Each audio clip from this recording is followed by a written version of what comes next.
la seigneurie de Dieu, de ce que Dieu est Seigneur, c'est lui qui est Seigneur. Et il a dit, heureusement que c'est Dieu qui est Seigneur, heureusement que ce n'est pas le diable, ce n'est pas notre ennemi. Celui qui est Seigneur, c'est celui-là qui t'a créé. Ce n'est pas ton ennemi qui est Seigneur. Si c'était ton ennemi qui était Seigneur, alors tu comprends que tu vivras une vie de destruction tout le temps, de souffrance, de douleur. Mais celui qui est Seigneur, c'est ton Père. Celui qui gère le monde entier, c'est ton Père, c'est ton Créateur.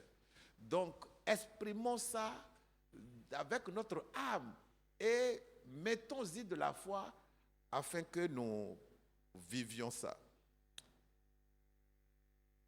Jean chapitre 9.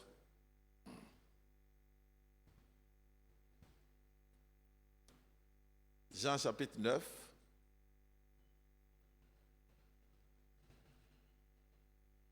Verset 11 à 25. Verset 11 à 25. Jean 9, 11 à 25.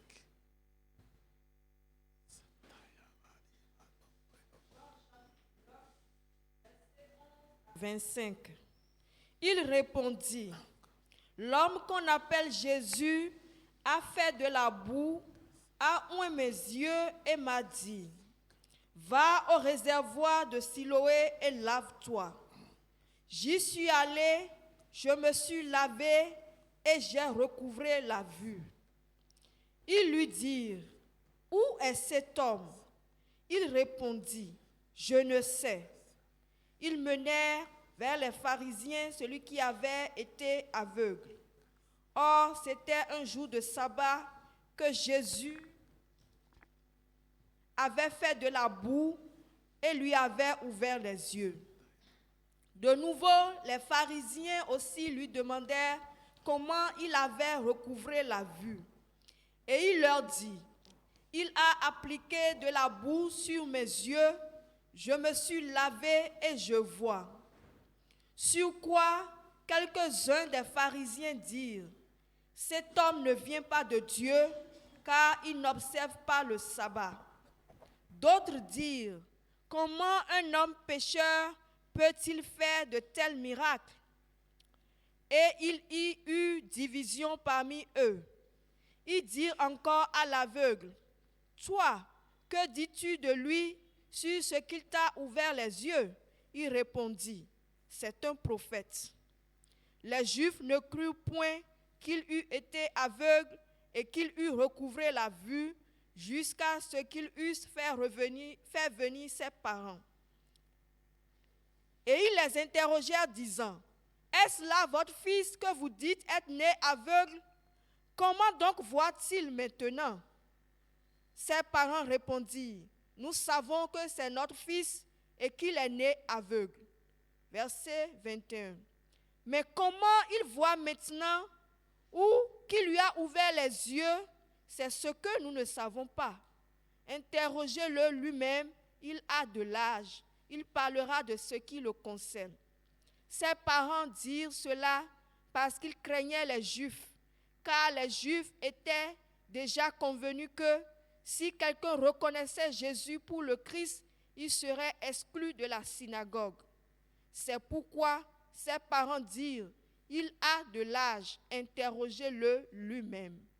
Les pharisiens appelèrent une seconde fois l'homme qui avait été aveugle et ils lui dirent, donne gloire à Dieu, nous savons que cet homme est un pécheur. Verset 25. Il répondit, s'il est un pécheur, je ne sais. Je sais une chose, c'est que j'étais aveugle et que maintenant je vois. Amen. Gloire à Jésus.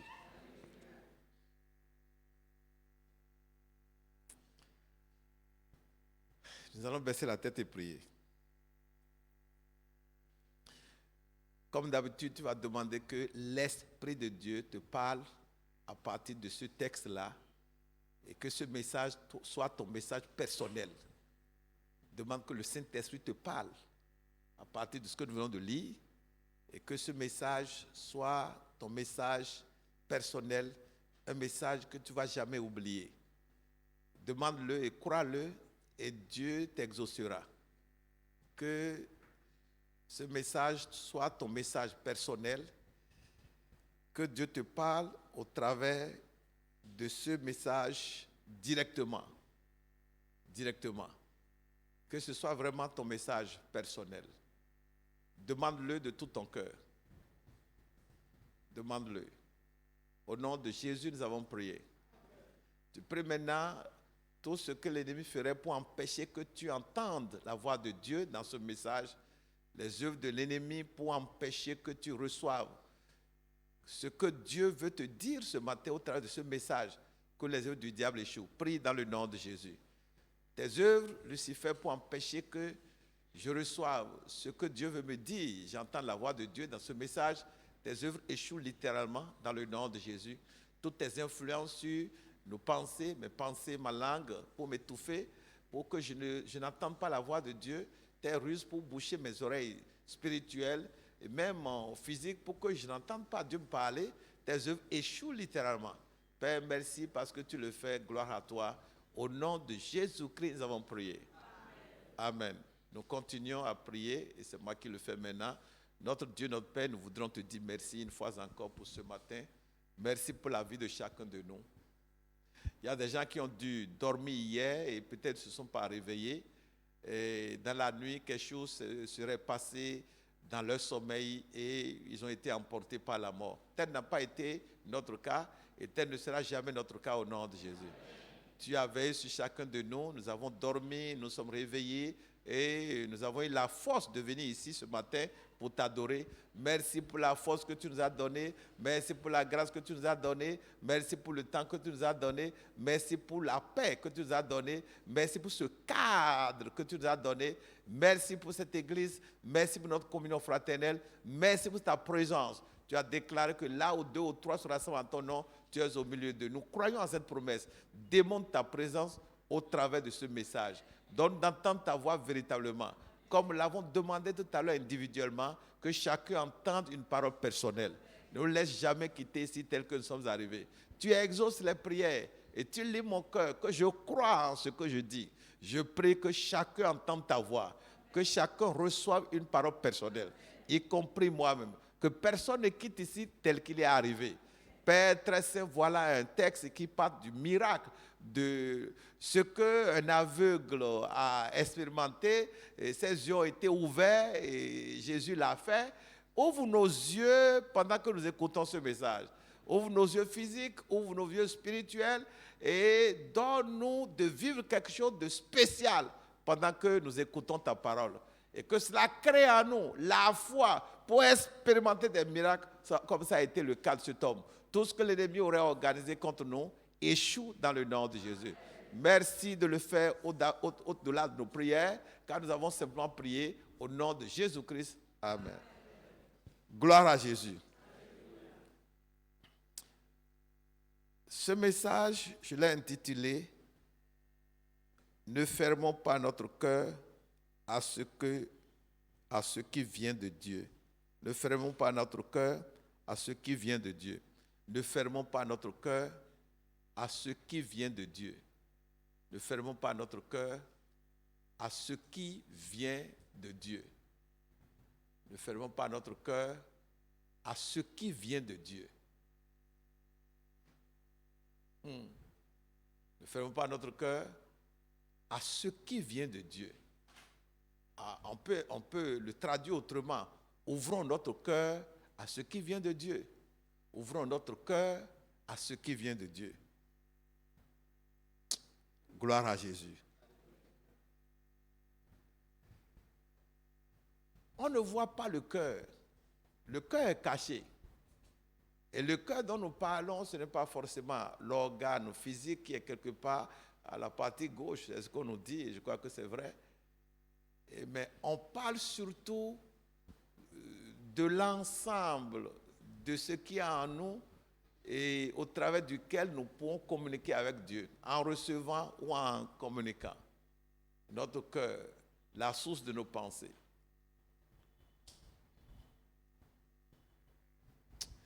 Je parlais hier Et j'ai donné le témoignage d'un pasteur, un pasteur qui était un ami jeune et consacré à Jésus-Christ dans le service chrétien, prêt au sacrifice. Et il s'est sacrifié vraiment.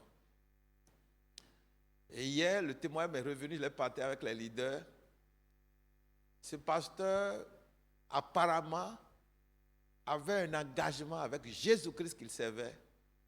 Et c'est tout comme si il a dit au Seigneur, le jour où je vais quitter ton chemin, et tu vois que je suis en train de marcher pour quitter ton chemin, la veille de ce jour-là, enlève-moi de la terre.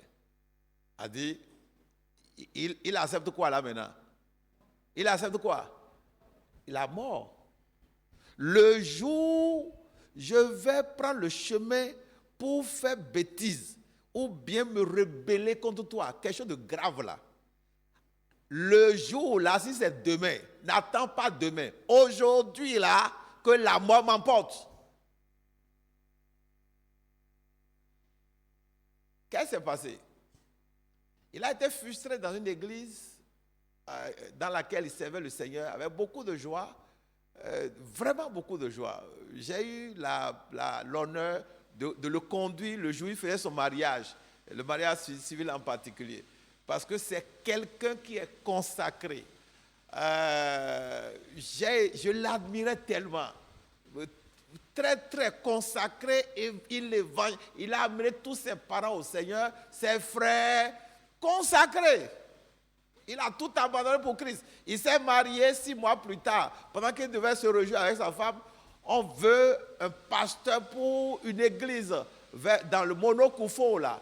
Et il n'y avait personne qui ait accepté d'aller. Alors que lui vient se marier, ça faisait juste quelques mois, il a levé son doigt, il dit qu'il va y aller. Maintenant, ce zèle-là qu'il avait n'a pas été apparemment accompagné par son église, et en particulier par les responsables, par les leaders, qui sont des hommes et qui ne peuvent pas volontairement le bloquer. Bref, ça a développé en lui le découragement, l'amertume, et il a décidé de quitter l'église. Et non seulement il a décidé de quitter l'église, mais d'aller ouvrir sa propre église. Ne le fais pas. Alors, il a dû avoir l'argent de sa mère, parce que sa mère était un peu riche, et c'est lui d'ailleurs qui l'a amené à Christ. Ils ont pu avoir un terrain, et ils ont commencé par mettre le bâtiment. Très rapidement, il a trouvé d'autres également qui sont sortis de l'église, qui l'ont suivi. Pour dire, tu as raison. Ce qu'ils sont en train de faire, ce n'est pas normal. Il ne peut pas te faire ça. Ils l'ont accompagné, ils ont bâti le temple et tout était prêt jusqu'à un samedi. Ils devaient commencer le culte le dimanche. Le culte, c'est souvent dimanche. La veille, là, c'est le lendemain que le culte, le premier culte va commencer. Il va démarrer son église, inaugurer son église. La veille de l'inauguration, il est mort. Alors, pourquoi je commence par là? Je commence par là pour montrer jusqu'à quel niveau les gens consacrent leur cœur à Christ. Leur cœur, ton cœur là. Tu peux le consacrer, c'est-à-dire que ta relation avec lui peut être profonde. De manière que ton cœur n'est pas en divagation. Ton cœur n'est pas dans la distraction. Alors, son témoin m'a tellement marqué. Et je me suis regardé moi-même. Ce n'est pas forcément que nous allons faire la même chose exactement comme lui. Mais notre cœur doit s'ouvrir à Christ totalement et lui être dédié. Le thème du message, ne fermons pas notre cœur à ce qui vient de Dieu. Dans le texte que nous avons lu, il s'agit de l'histoire d'un aveugle. Cet homme, on verra plus tard qu'il est né aveugle. Donc, il était impossible, en fait, de le guérir parce qu'il paraît que lorsque les gens naissent avec quelque chose, un handicap, quand c'est depuis la naissance, que généralement, ça ne change pas. On peut améliorer ou bien corriger, je ne sais pas, mais que ça ne change pas. C'est depuis là-bas. Mais un peu comme notre MC a fait le commentaire ce matin, Dieu peut retourner dans notre passé et reprendre ce qui était mal fait. Gloire à Jésus. Dieu peut retourner dans notre passé et recréer ce qui n'avait pas existé, ou bien reformer, c'est un mot, reformer, ou rétablir, reformer ce qui était mal formé. Mais quand on dit Dieu, on parle de qui? Quand on dit Dieu, on parle de Dieu, on parle de celui qui a créé le ciel et la terre. Quand je regarde les montagnes, je regarde les vallées, je regarde la mer, oh mon Dieu, tu es Seigneur. C'est pour dire quoi? Dieu, tu es un grand Dieu en voyant tes créatures. Alors, Dieu est retourné dans le passé de cet aveugle-là et a restauré ses yeux. Je prie que Dieu retourne dans le passé de quelqu'un et reforme quelque chose qui était mal formé au nom de Jésus. Je voudrais nous emballer dans cette église, dans une dynamique. Je vous dis la vérité. Nous ne pouvons pas connaître ce Dieu au travers de Christ et ne pas vivre ses mystères, et ne pas vivre ses richesses, ne pas vivre ses trésors. Quand nous écoutons les messages, nous devrions normalement les traduire en prière pour vivre le contenu des messages que nous entendons. Cet homme a été guéri par Jésus. Et les pharisiens l'ont vu et lui ont demandé, mais qu'est-ce qui s'est passé? Il a dit comment c'est passé. Jésus l'a vu et a fait avec la poussière du sol, la boue, avec sa salive, et a appliqué, a demandé d'aller se laver dans de l'eau, de s'y louer. Et puis, le monsieur l'a fait et il a commencé par voir, alors qu'il était né aveugle. Les gens étaient étonnés. Ils disent, mais comment ça a été possible? Il lui a expliqué ça, c'est les pharisiens. Et les pharisiens continuent de nous poser des questions. Alors, qui a fait ça? Il dit, bon, il ne connaît pas le monsieur, mais c'est Jésus, par la suite. Les pharisiens étaient contre Jésus. Ils ne veulent pas que quelque chose de bon lui soit attribué. Tes ennemis ne voudront jamais que tu sois auteur de quelque chose de bien. Mais tu seras auteur de grandes choses au nom de Jésus. C'est les hommes qui sont comme ça. C'est-à-dire que quand ils jettent leur regard là, ou bien quand ils ouvrent leurs oreilles, qu'ils entendent de mauvaises choses te concernant, et qu'ils secouent la tête et qu'ils sourient. Cet homme-là était né aveugle, a été guéri, Jésus l'a guéri, mais est-ce que ce n'est pas une occasion pour se rejoindre avec cet homme et le féliciter et célébrer Jésus? Ils se sont fâchés.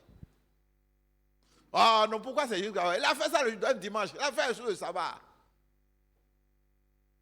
Et ils ont commencé par déranger le monsieur. Et ils ont même dit c'est faux, c'est pas lui qui a fait ça. C'est tellement que tu n'étais pas aveugle. Tu n'étais pas aveugle. Et quand ils ont fait, ils sont allés chercher qui? Ils sont allés chercher ses parents. Leur cœur était comment? Leur cœur était fermé. Il y a des gens qui ne croient pas au miracle. Moi, je crois au miracle. Leur cœur était fermé. Ils sont allés chercher les parents. Ils sont allés déranger les parents qui certainement étaient tranquilles. À cause de la fermeture de leur cœur. Et ils ont dit aux parents, ils ont demandé, c'est vraiment votre enfant? Ils ont dit, oui, c'est notre enfant. Est-ce qu'il était vraiment aveugle? Ah, il est né comme ça. Mais comment a-t-il été guéri? Et bien on dit, ah non, on ne sait pas. Hein. Il est âgé. Il n'est pas un petit de 3 ans. Allez lui poser des questions. Et la Bible montre que les parents disent ça, ils ne veulent pas les histoires avec les pharisiens. Donc, ces gens-là, les pharisiens là, alors que le petit lui a, je ne sais pas si le petit, le monsieur lui a déjà expliqué comment ça s'est passé. La Bible dit quoi? La Bible dit qu'une deuxième fois, c'est où là? Qu'encore une deuxième fois, ils ont appelé le monsieur une deuxième fois. Hein? Verset 24. Ok, là, dit, les pharisiens appelaient une seconde fois. Ils avaient déjà vu le jeune homme, il lui avait déjà fait interview. Le jeune homme a répondu à leur interview, etc. Il a montré qu'il a été guéri et que c'est Jésus qui l'avait fait. Ils vont voir les parents leur disent que oui, c'est leur fils, il était aveugle, c'est les parents qui ont dit qu'il est né comme ça, c'est les parents qui ont dit ça. Et qu'il a été guéri vraiment. Ils appellent encore une deuxième fois. Parce que leur cœur était comment? Que ton cœur ne soit pas fermé. N'est pas un cœur fermé. Quand tu viens dimanche comme ça, là, viens avec un cœur ouvert. Quand tu prends ta Bible, pendant que tu lis ta Bible avec un cœur ouvert. Quand tu écoutes les témoins avec un cœur ouvert. Leur cœur était fermé. Malgré l'évidence du miracle. Leur cœur était fermé. Une deuxième fois, ils ont appelé le monsieur. Et le monsieur aussi, c'est un numéro. Nous allons réécouter les réponses du monsieur. Donc, après verset 24, MC, merci beaucoup. Les pharisiens appelaient une seconde fois l'homme qui avait été aveugle et ils lui dirent, « Donne gloire à Dieu, nous savons que cet homme est un pécheur. » Il répondit, « S'il est un pécheur, je ne sais. » Ajoute le pas pour qu'on comprenne dans le français nouveau. S'il est un pécheur, je ne sais pas. Ajoute ça. Il répondit, s'il est un pécheur, je ne sais pas. Je sais une chose, c'est que j'étais aveugle et que maintenant moi, je vois. Acclamons le Seigneur pour cet homme. Merci beaucoup.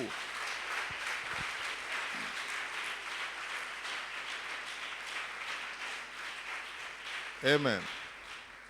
Amen. Gloire à Jésus. Les gens qui sont contre Jésus peuvent t'amener à quitter la foi. Ceux qui sont contre Jésus peuvent œuvrer pour te faire quitter la foi. Ceux qui sont contre Jésus peuvent travailler, peuvent œuvrer pour t'amener à quitter la foi.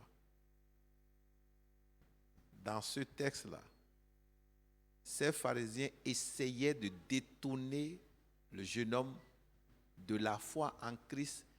Ils essayaient de saboter Jésus. Remarquez ce qu'ils ont dit. Ils ont dit au monsieur de donner gloire à qui? De donner gloire à qui? Ils n'ont pas dit de donner gloire au diable. Hein? Ils n'ont pas dit de donner gloire au diable. Ils ont dit de donner gloire à Dieu. Alors c'est très subtil. Il y a des gens qui seront d'accord avec vous pendant que vous parlez de qui?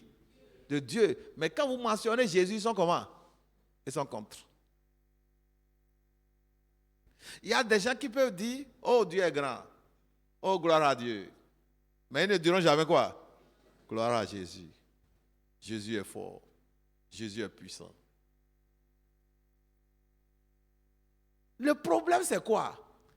Le problème c'est que Jésus a été envoyé par Dieu pour être le Fils de Dieu. Et il a prouvé qu'il venait vraiment de Dieu. Et maintenant, voici l'affaire. Jésus a dit dans Jean 14, verset 6. Jean 14, verset 6. Je suis le chemin. Pas un chemin. Pas un chemin. Il est quoi? Le seul. C'est ça qui dérange les gens. Ceux qui sont dans les sociétés secrètes, ceux qui sont dans les sectes et autres, les choses bizarres de ceci ou de cela, dans les groupes exotériques et en faisant des réunions sataniques, il faut être initié à ci, il faut être dans ça, il faut acheter des livres, il faut être dans ceci ou dans cela. Vous connaissez ces choses. Ils vont vous dire qu'ils ont leur maître et qu'ils reconnaissent que Jésus aussi est un quoi? Que Jésus aussi est un maître. Donc, quand on prêche Jésus là, quand vous dites oui, Jésus est un maître, ils sont d'accord, mais quand vous dites Jésus est le seul maître, ils disent ah non, vous êtes des irréductibles. On parle désormais de la tolérance religieuse. C'est vous qui créez des problèmes au monde. Un jeune homme nous a dit, il est étudiant, il nous a dit récemment, il dit à la faculté de sociologie, dans la filière de sociologie, anthropologie, et à l'université, et qu'ils ont un professeur, je crois que c'est au Bénin, ils ont un professeur qui gère cette matière-là, et il fait l'effort d'amener ceux qui sont étudiants chrétiens à reconnaître aussi que les musulmans, ils sont enfants de Dieu. Et puis, on arrive, on demande aux étudiants, si vous êtes chrétien, il faut que vous ayez un Coran, le Coran, et les musulmans, il faut qu'ils aient la Bible. Et alors, ça se passe de manière qu'il y ait de brassage, et qu'il parle de la tolérance religieuse. Les enfants de Dieu ne sont pas des radicalistes ou des radicaux. On n'est pas chauvin. Ce n'est pas que nous sommes des personnes qui n'ont pas de sens. Et malheureusement, parfois, nous nous y prenons de façon maladroite. Il s'agit de démontrer notre message. Il faut prouver le message. La religion est stérile. La religion n'a que du bavardage. Jésus donne la vie. Et entre quelqu'un qui bavarde et quelqu'un qui donne la vie, assurément celui qui donne la vie vient de qui? Vient de Dieu. Parce que la vie vient de Dieu. C'est la raison pour laquelle, autant que nous sommes, en tant qu'enfants de Dieu, progressons dans notre foi chrétienne, progressons dans notre communion avec Jésus pour être en mesure de prouver ce que nous disons. Pas des miracles. Pas des miracles. Les religions ne peuvent pas faire miracle. Ici, c'est un miracle qui a confondu les pharisiens. Ils étaient contre Jésus. Il n'est pas allé à l'école. Il est allé à quelle école? Elle a fait quoi? Toi, tu es de quelle église? Comment se passe ton pasteur? Il a fait quel diplôme? Il est allé en faculté de théologie? Il a fait quel institut biblique? Il a commencé avec combien d'années? Ça, c'est les religieux qu'on vous dit ça là. Mais le jour quelqu'un a épilepsie, ou quelqu'un a cancer, ou quelqu'un a hémorroïde, ou quelqu'un a insuffisance rénale, et vous dites au nom de Jésus que cette maladie disparaisse. La personne s'en va ou bien instantanément, la maladie disparaît. Vous avez apporté la preuve de ce que vous êtes en train de prêcher là. Le nom de Jésus là est comment? Est vrai. Chacun de nous doit progresser. Je rends grâce à Dieu pour ce couple, le docteur Thiel. Alors, vous voyez ce qu'il a dit. Lui, il est allé prêcher, il est allé faire sa mission, il est allé faire l'œuvre missionnaire en Inde. Je raconte souvent l'histoire. Et il a commencé, les Indiens en ce moment-là, la plupart d'entre eux étaient des musulmans. Ils n'acceptent pas que Jésus soit enfant de Dieu. Il dit, mais comment Dieu va se marier pour avoir des enfants? Parce qu'ils ne comprennent pas que ce n'est pas mariage comme on fait là. Quand on dit que Dieu a des enfants, ce n'est pas qu'une femme est tombée enceinte, elle lui a fait enfant, et c'est Marie, bien sûr, qui a été la mère, mais pas de la même manière que les femmes conçoivent. Jésus est né de façon surnaturelle et Dieu a déclaré qu'il est son fils. Les musulmans, ils ne veulent pas accepter ça. Ils ne veulent pas, ils refusent. Ils sont contre. Et les pharisiens sont religieux comme les musulmans. Ils ne sont pas d'accord que Jésus dise que lui, il est enfant de Dieu. Pour eux, c'est un blasphème. Toi, un énergumène petit comme ça, là, tu es né, on connaît là où tu es né. Et tu dis que tu es enfant de Dieu, tu as vu Dieu quelque part où?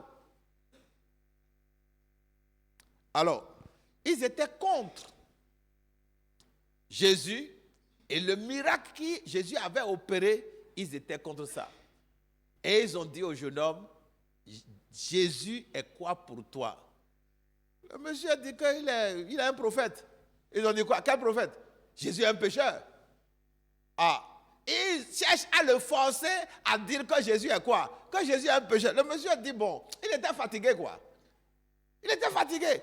Il dit, bon, écoutez, si Jésus est un pécheur ou pas, moi je ne sais pas. Je n'ai pas été à l'école. Comment on reconnaît un pécheur? Je ne connais pas. Et je n'ai pas besoin de savoir ça. Mais ce que je sais là, c'est que moi là, j'étais un aveugle. Moi, j'étais un aveugle. Mais maintenant, je vois. Frères et sœurs, Dieu est un Dieu de vérité. On n'utilise pas le mensonge pour le prouver ou pour le démontrer ou pour le prêcher. Dieu prouve qui il est. Il prouve qu'il est le Dieu de bonté. Il prouve qu'il est le Dieu de toute capacité. Il prouve qu'il est le Dieu d'amour. Cet homme devait mourir. Il est né aveugle, il devait mourir aveugle. Heureusement que ce jour-là, il est passé par le chemin de Jésus. Et Jésus a dit, mais tiens, il a demandé à ses disciples, ce monsieur-là, qu'est-ce qui a fait qu'il est aveugle? Est-ce que ce sont ses parents? Non, c'est les disciples qui ont demandé. Est-ce que ce sont ses parents qui ont péché? Parce qu'il est né aveugle, il est né aveugle. Jésus dit non, ce n'est pas ses parents. Mais c'est afin que le Fils de Dieu soit glorifié, afin que Dieu soit glorifié dans sa vie. C'est une réponse bizarre, mais c'est comme ça. Et Jésus l'a pris, Jésus l'a guéri. Et là, c'est devenu un problème, c'est devenu un débat. Quel est le but de ce message? Le but de ce message, c'est de nous amener à avoir quel cœur? Un cœur comment? Un cœur ouvert, un cœur simple. Il y a des gens qui argumentent. Dieu leur parle, mais ils réfléchissent. Ils discutent. Ils argumentent. Ils raisonnent. La question qu'on pourrait se poser, alors, qu'est-ce qui complique le cœur des gens devant les choses de Dieu? Qu'est-ce qui complique le cœur des gens? Comment? L'une des choses qui complique le cœur des gens, c'est leur connaissance erronée. Leur connaissance erronée. Leur connaissance erronée. Les pharisiens avaient une connaissance erronée de Jésus. Ils avaient une connaissance erronée de Dieu. Ils étaient attachés au sabbat, ils étaient accrochés à la fête de dimanche, qu'on ne doit pas accomplir une œuvre quelconque au dimanche, le jour du sabbat. Et ça, c'est une théologie erronée. Jésus dit, mais on peut faire le bien le jour de sabbat.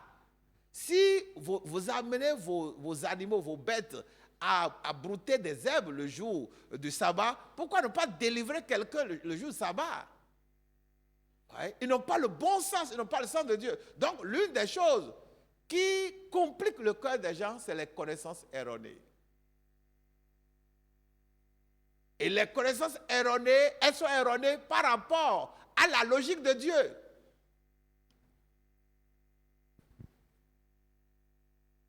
Sur la terre, nous avons les lois naturelles. Par exemple, la loi de la gravité. Quand je laisse ce micro-là, il va tomber de lui-même. Ça, c'est une loi. Si je le laisse, il va tomber. La loi de la gravité. Ça, c'est la science. C'est une loi. Si je saute maintenant là, je ne vais pas rester en suspension. Je vais parachuter, je vais tomber. Ça, c'est une loi. Mais c'est une loi comment? C'est une loi naturelle. Alors, le problème, c'est quoi? Les gens restent collés, liés aux lois naturelles pour juger les choses de Dieu. Pour que nous vivions les choses de Dieu, nous devons sortir de quelle loi? Nous devons sortir de la loi naturelle. Il ne peut pas croire qu'un aveugle né aveugle, quelqu'un qui est né aveugle, il ne peut pas croire qu'il puisse voir. Non, il ne peut pas croire.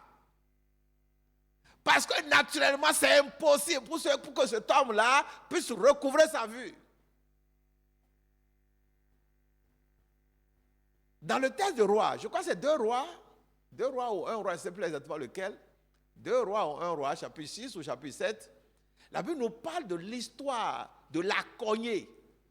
Élisée, si c'est Élisée, ça va être 2 Rois. Élisée est allé, le prophète Élisée a suivi des gens pour aller couper des poutres. Ils sont allés parce qu'ils devaient étendre l'endroit où ils étaient, qui était étroit.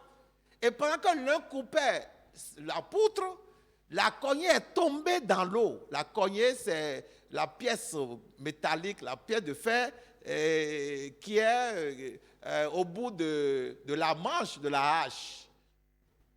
La cognée s'est détachée et a plongé dans l'eau. Le prophète Élisée est venu parce qu'on avait, on avait emprunté ça. Le monsieur se plaignait. Et le prophète Élisée a juste coupé un petit bois. Il a jeté ça à l'endroit où la cognée a fait le plongeon. Elle est entrée dans l'eau. probablement, le bois là qui devait flotter, le bois plongé, le bois ne devait pas plonger. Le bois, ça c'est les lois de Dieu ça. Le bois devait rester en surface selon la loi naturelle. Mais le bois selon la loi surnaturelle a plongé. La cognée devait rester au fond selon la loi naturelle. Selon la loi de Dieu maintenant, la cognée a émergé. Dieu renverse les lois. Il est capable de renverser les lois. Normalement, le monsieur qui est né aveugle, il est né comme ça là. La loi naturelle est telle qu'il ne peut plus jamais voir. Mais Dieu a renversé les lois. Ces messages que nous donnons sont de nature à reformater nos pensées. Lorsque nous venons devant Dieu, lorsque nous écoutons sa parole, ou lorsque nous lisons la Bible, nous allons gaspiller notre vie, nous allons détruire notre vie si nous restons toujours fermés, collés aux lois. À quelle loi? Aux lois naturelles. Si nous restons toujours attachés à la logique naturelle. Et vous allez voir déjà, je n'ai jamais oublié, je le dis parfois. Vous voyez, le monsieur était docteur en médecine, il était médecin.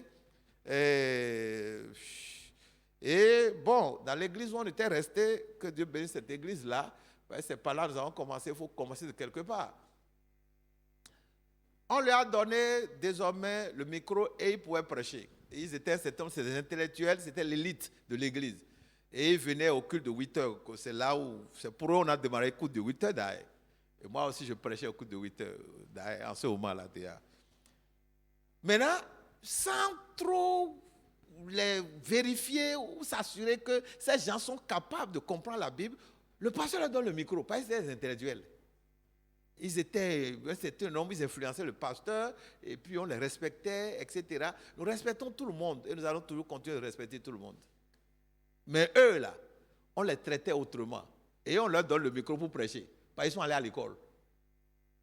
Ingénieurs, docteurs, ou ceci, etc. Et ils ont rempli l'école. Beaucoup d'entre eux étaient dans les sectes, Rose-Croix et consorts, et ils ne craignaient pas de mettre leur macaron de Rose-Croix collé à leur vitre. Et puis on les acceptait. Je prie que notre église ne s'ouvre jamais à ces personnes au nom de Dieu. Le jour où ces personnes viendraient, le Saint-Esprit les convaincra du péché, ils vont se convertir, elles vont se convertir au nom de Jésus. Priez pour le pasteur. Nous venons de quelque part où nous ne sommes pas autorisés à retourner dans ces choses. Sinon, ce serait dommage. Bref, ce monsieur a prêché. Il a pris un message comme celui-ci, où on parle d'un miracle. Et là, il s'agissait de miracle de guérison où un paralytique a marché. Il a pris le message et après, moi, j'étais tellement excité. J'ai été le voir. Pas précisément, mais il a dit, le monsieur a marché. Hein? Le monsieur a marché, il est guéri. Hein?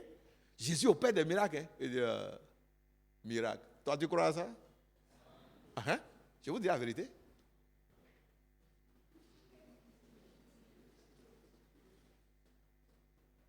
C'est lui qui a prêché. Hein? Ça, c'est le diable. Le diable cherche à voler le micro de Dieu. Je vous dis la vérité. Le diable cherche à prendre la place de qui? De Dieu. Je vous dis la vérité. Alors, on nous reproche parfois, mais pourquoi d'autres personnes ne peuvent pas venir prêcher, c'est tout le pasteur, etc. Je n'ai aucune envie d'être le prédicateur. Je vous dis la vérité. Vraiment pas. Aucune envie.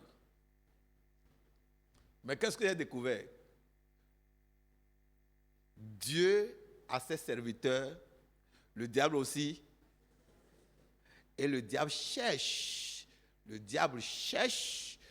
à trouver sa place là où Dieu veut rester ou là où Dieu veut voir ses serviteurs. Ces gens-là, ils ne croient pas. Ils ne croient pas au miracle. Il m'a dit que c'est faux. Il m'a dit c'est faux. Que comment quelqu'un qui n'a jamais marché peut se mettre à marcher parce que quelqu'un doit prier. Que ça n'est pas possible. Leur cœur était comment? Son cœur était fermé. Il est possible qu'il y en ait parmi nous. Je vous dis la vérité. Que de 8 heures. Ce dont je parle, c'est les intellectuels. Qu'est-ce qui complique le cœur? Qu'est-ce qui fait le cœur des gens? J'ai dit tout à l'heure des connaissances erronées. Ces gens avaient des connaissances erronées de Dieu. Ils étaient totalement contrôlés par les lois naturelles. Ils estiment que ce n'est pas possible. C'est un médecin, et on peut le comprendre un peu. Lui, il connaît, il dit, mais avec sa logique, il a dit, mais ça va se passer comment? Donc il regarde, il dit, mais ce n'est pas possible. Il fait tous les calculs scientifiques dans la médecine là. Il dit, non, ce n'est pas possible. Quelqu'un qui n'a jamais marié va dire, non, non, ce n'est pas possible.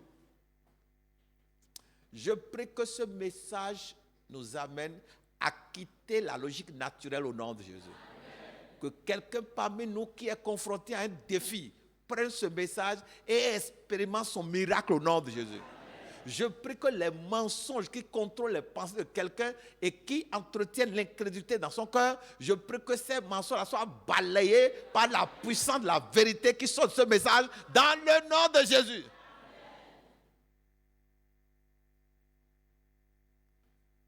Ces gens ont dit au monsieur, Jésus est un pécheur. Que ce n'est pas possible. Il a dit, s'il est un pécheur, que lui ne sait pas. Mais la seule chose que lui connaît, c'est que lui était aveugle. Et que désormais ses yeux sont ouverts et il voit. Et que c'est ce Jésus qui a fait ça.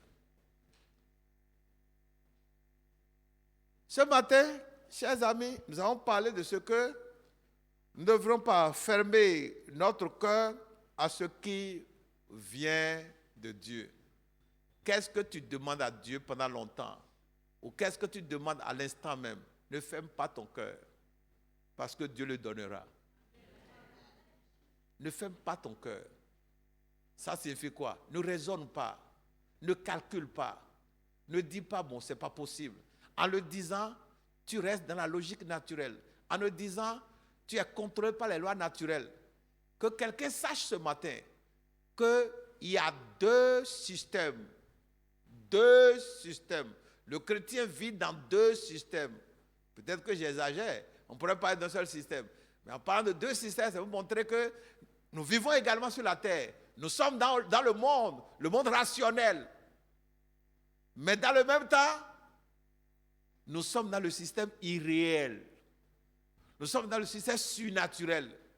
Et si nous sommes enfants de Dieu et nous fermons notre cœur au système irréel, au système surnaturel, et que nous passons notre vie, nous passons tout notre temps à demeurer dans le système normal, naturel, logique des hommes, ce serait dommage. On n'aurait rien gagné dans nos vies chrétiennes. Mais je prie ce matin qu'aucun d'entre nous ne gaspille sa vie dans le nom de Jésus. Que l'incrédulité provoquée par le raisonnement de nos pensées ne trouve plus de place en nous au nom de Jésus. Ce qui est arrivé aux pharisiens ne nous arrivera pas au nom de Jésus. Le cœur qui serait fermé à quelqu'un, je déclare que ce message ouvre son cœur au nom de Jésus. Père, merci pour ce que tu nous as dit ce matin. Aide-nous à appliquer ce message qui est simple et que notre cœur soit toujours ouvert. Lorsque le cœur est fermé, nous savons que ça provoque ta colère. Et tu as dit dans Hébreux chapitre 3, où Hébreux a rappelé, il dit aujourd'hui, si vous entendez sa voix, n'endurcissez pas votre cœur. N'endurcissez pas votre cœur. Et toujours dans le même texte, où au chapitre 4, Hébreux a continué de dire, et ils ont provoqué la colère de Dieu. Ils ont provoqué la colère de Dieu et Dieu, dans sa colère, a refusé qu'il rentre dans le repos. Dieu, dans sa colère, a refusé qu'il rentre dans le repos parce qu'ils ont fermé leur cœur. Père, nous prions ce matin tout ce que l'ennemi ferait pour fermer notre cœur, afin que nous provoquions ta colère, pour que nous n'entrions pas dans le repos. Les ruses du diable, les œuvres du diable échouent dans le nom de Jésus. Merci de nous exaucer au-delà de nos prières, car nous avons prié seulement au nom de Jésus. Amen. Amen.